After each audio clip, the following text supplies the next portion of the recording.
How could you identify if you're really healthy? Most people think they are healthy, but are not. How so? Isn't modern medicine on a level that humanity never reached before? If you look at the numbers, they tell a different story.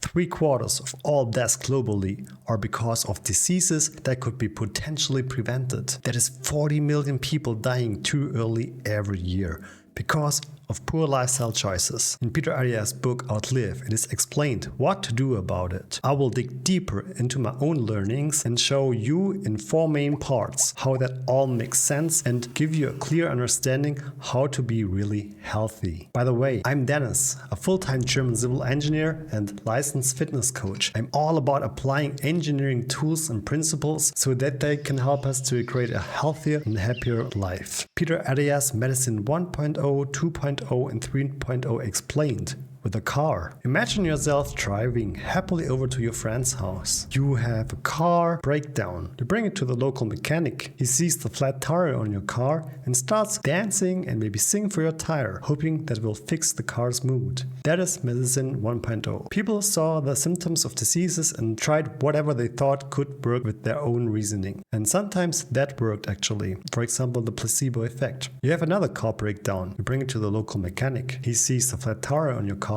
and starts actually repairing it with tools. That is Medicine 2.0. People saw what actually worked to take care of diseases and tried whatever they saw that worked before on other people. You're driving your car once more. You see a red light indicating something wrong with your tire on your dashboard. You bring it to your mechanic to change the still intact tire and keep driving without the risk to crash your car because of a flat tire. That is Medicine 3.0. Physicians prevent breakdowns by understanding individual data of their patients and see how to reduce risks for severe health issues before they appear. When it comes to our bodies, for majority of the people, the situation right now is that we have multiple red lights running, but somehow most people are blind to it. They even might go to their local mechanic and he will gladly tell them that they're fine. You don't have a flat tire, you're still driving. This is the mindset of a Medicine 2.0. He, the physician, will only interfere when it is necessary to do so to avoid the risk for mistakes or other reasons. There is nothing to be fixed. He's responsible to treat sick people. Now you might say, but we do have health checkups, blood tests and much more. We already know and do identify proactively in today's medicine. Alright, yes, but what we do now is not enough. When was the last time your doctor talked about your workout schedule, daily steps count, or your diet plan? When did you discuss with him that even though you are feeling great, there could be made some changes? For example, the health effects of sports cannot be underestimated, and yet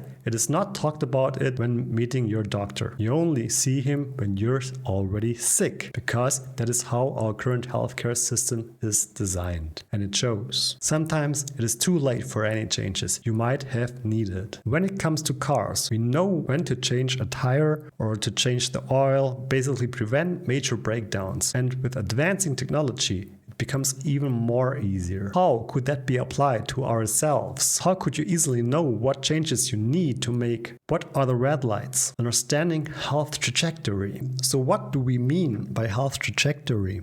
Imagine your health not as a static state, but as a path you're traveling on that can lead to vastly different outcomes over time. Your trajectory is influenced by your current health behaviors and choices, and it determines where you might up in the future, whether you're more likely to experience a long, healthy life or face serious health challenges early on. This concept is crucial because it emphasizes that health is not just about how you feel today, but where your current state is likely to lead you. In the following graph, you can see the takes of Medicine 1.0, 2.0 and 3.0. Health trajectory would be the direction of a specific point in that graph. Quantifying your health trajectory. How do you know what trajectory you're on? Quantifying your health trajectory involves assessing key indicators that predict your future health. These indicators give you insight into whether you're on the path to longevity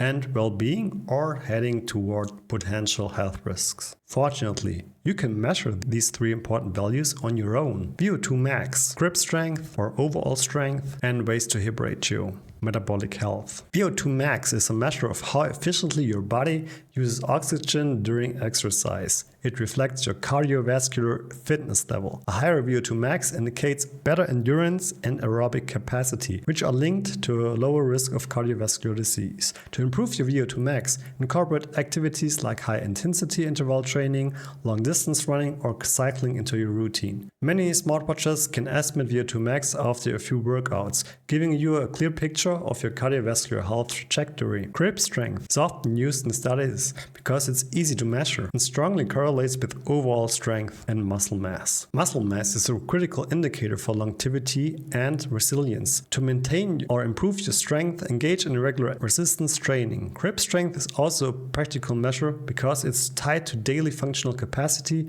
which becomes increasingly important as we age. You can access your strength with a simple push-up test. For instance, as a coach, I recommend that office workers in their 30s should be able to do at least 10 push-ups in a row and at least 5 for women. Police officers, for comparison, are required to perform 30 or 15 as a minimum. Waist to hip ratio is a critical measure of metabolic health. Where you carry your weight significantly impacts your risk of diseases like heart disease and diabetes.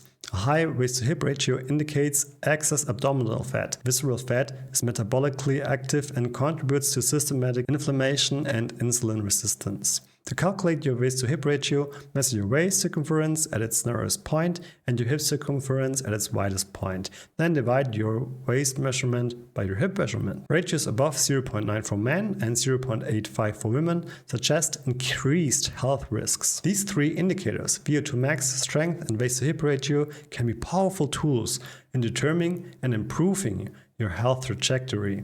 By tracking and working to improve these values, you are effectively lowering your risk of encountering the most deadly diseases. In essence, you're increasing the probability of a healthier future. Beyond the numbers, it's important to know that while these metrics are essential, there are other relevant health factors such as sleep quality, mental health, relationships, and genetic predisposition that are more difficult to quantify or highly subjective. These factors also play significant roles in your overall well-being. For a deeper dive into these aspects, I highly recommend reading Outlive by Peter Attia. As an engineer, I appreciate the ability to measure and track your progress, even on a limited budget. Tracking gives you feedback on your efforts and helps ensure you're on the path you want to be on. If you want to have a high quality life, exercise and nutrition are lifelong commitments that should start early as possible. I'm committed to track my 3 key numbers consistently and striving for better values each year. If you want to know how Peter Attia came to the idea for Medicine 3.0, you could check out this video right here.